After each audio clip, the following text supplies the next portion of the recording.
I turned 18 on December the 16th of 45, of 44, of 44, and I would have, the draft board at Roswell would have gotten me in January the 1st of 45. But they had enough volunteers that month and they didn't get me. So then I would go February the 1st of 45. And they got right down to my name and had enough. So then I was pushed to March the 1st of 45. And I was drafted and I went to Fort McPherson and stayed there 4 or 5 days. And then they sent me to Camp Wheeler in Macon, Georgia, near Macon, Georgia. It's a big camp. And I had 16 weeks of basic training. Had about everything that you could have, really. Rough shooting, a lot of guns and bivouacking. Had it pretty rough for 16 weeks. And I had to report then to Fort Ord, California. That's the first time I ever seen the ocean, was in the Pacific Ocean in California. And that would have been in the spring of 45. But the Germans surrendered in spring of 45. I don't know the date, but they surrendered. And then we finished basic training just like we would normally. And then they sent everybody west to Japan. This storm was so bad, the boy that I grew up with wound up being my brother-in-law. He was already engaged to my wife's sister. And I grew up with him and all the way through high school and all.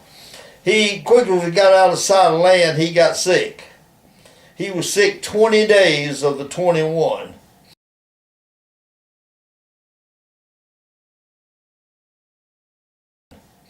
And I took him everything he ate.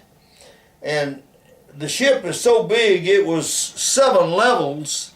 It was probably more than that, but it was 7 levels down to where he was. Don't remember what level I was on, but I was above him somewhere. And I'd stand in line and get food and eat, and I'd stand in line and get his. So I was in line about all the time. Well, I volunteered. I don't know how this happened, but I volunteered to print the ship's paper because I knew how to run a mimeograph machine. I worked in the railroad office and learned how to, in the mail office, and learned how to. So by me volunteering to print the ship's paper wasn't a big deal. It didn't take me that long, but some. I got privileges to go to the pre-X, get everything. Candy bars was a nickel, and boxes of cashew nuts was like 35 cents. I ate good. They dropped the first atomic bomb August the 6th in Hiroshima.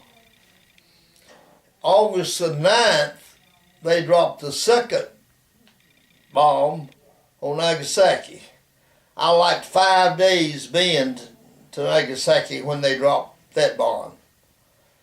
And we got there during the night in a big bay just outside, next to Nagasaki, and it was all in smoke. I mean, it was still burning everything.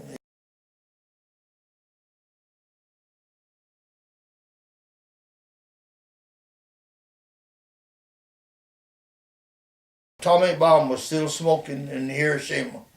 In Nagasaki, So we sat there during the night until about the middle of the afternoon, and they pulled anchor, and because it was 1,900 of us, and they dished us out into different outfits, and I got put in a tank battalion. We had two different size tanks. They had the the biggest one that we had in World War II, and they had a smaller one that had an automatic transmission. I learned to drive both of them over the period of time. And we just started taking over and doing what we wanted to do and making them do what we wanted us to do. And we would procure anything we wanted, we took. I was there continuously from the time I got there then until spring of '46. The tank battalion deactivated. We took all of our tanks and put them in Cochin Stadium. Big place. It was nothing but solid American vehicles in there. A sea of them. Tanks, ducks, jeeps.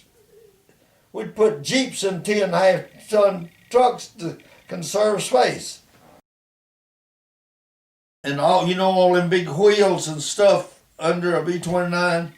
Saw a lot of them laying in a place or two. They hit us pretty hard. And most people don't know it, and I can't even tell you the name of it. Somewhere, I'm sure it was on the back side of the big island, but I don't know that. I guess it's where it was. They had it's the name of the place. A lot of scuba divers goes there and dives now. But they had a big Navy thing there, bigger than Pearl Harbor. We tore the shit out of it after they did Pearl Harbor.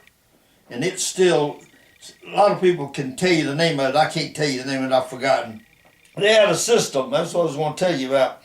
They had a system when what they call that getting short, when you're about ready to come home. Well, I was the one that typed up everybody's orders to come home. I was 2 months ahead of where I was supposed to be. I left 2 months before other people. I beat my brother-in-law home 2 months. I got home in December of '46, and he got home February of '47. We went over at the same time. Should have come home at the same time. I beat him home 2 months because I was 2 months ahead.